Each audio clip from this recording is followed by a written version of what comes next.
গত সরকার ছিল ফ্যাসিস্ট সরকার, হাসিনা একেবারে 100 গিয়ে হচ্ছে গণবিরোধী একটা সরকার এবং তার প্রধান। সেই সময় মাদক ছিল, কিন্তু পরিবর্তনের পর আমার কাছে মনে হয়েছে আমি যেই গলির মধ্যে থাকি সেখানে মাদকের সংখ্যা এতটা ভয়াবহ অবস্থার রূপ নিয়েছে যে সেখানে এখন চলাফেরা করাই কঠিন, কিছু বলাও যাচ্ছে না। আমি স্থানীয় প্রশাসনের সঙ্গে ব্যক্তিগতভাবে কথা বলেছি, তারা আমাকে যথেষ্ট সম্মান করেছেন এবং যথেষ্ট অঙ্গীকার করেছেন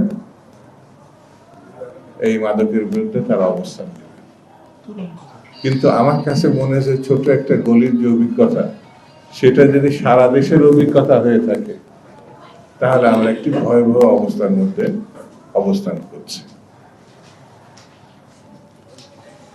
আমাদের এখনকার যিনি স্বরাষ্ট্রমন্ত্রী, মাননীয় স্বরাষ্ট্রমন্ত্রী কক্সবাজারের মানুষ, এবং কক্সবাজার মাদকের যে ঢেউ, যে প্রবেশ দ্বার বলতে যেটা বোঝায়, সেটা নিয়েও পার্লামেন্টে কিন্তু অতি সম্প্রতি আলোচনা হয়েছে।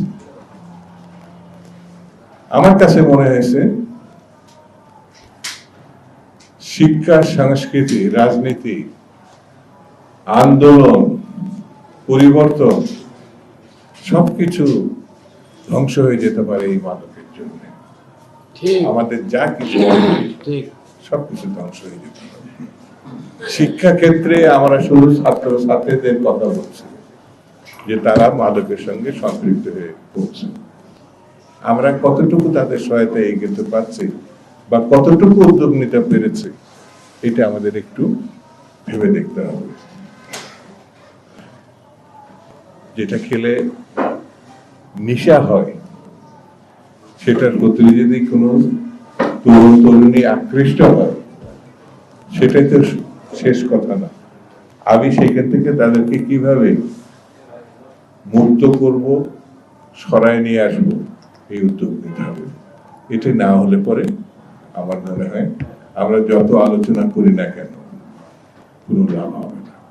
সরকারের কঠিন কঠোর পদক্ষেপ নিতে হবে, এটা আমরা খুব সহজে বলে দিতে পারি, কিন্তু মাদকের সঙ্গে যারা যুক্ত তারা কতটা ক্ষমতাশালী, কতটা বিত্তবান, কতটা যে কোনো জিনিসকে তারা চ্যালেঞ্জ করতে পারে, এই বিষয়টি আমরা কম বেশি সবাই জানি। সেই জন্য জনাব তারেক রহমান সাহেব নতুন একটা দেশ গড়ার স্বপ্ন আমাদেরকে দেখিয়েছে 31 দফায়। সেই স্বপ্নকে বাস্তবায়ন করতে হলে পরে তার পাশে দাঁড়াতে হবে, যে কোনো শর্তে, যে কোনো অর্থে, যে কোনো ভাবে।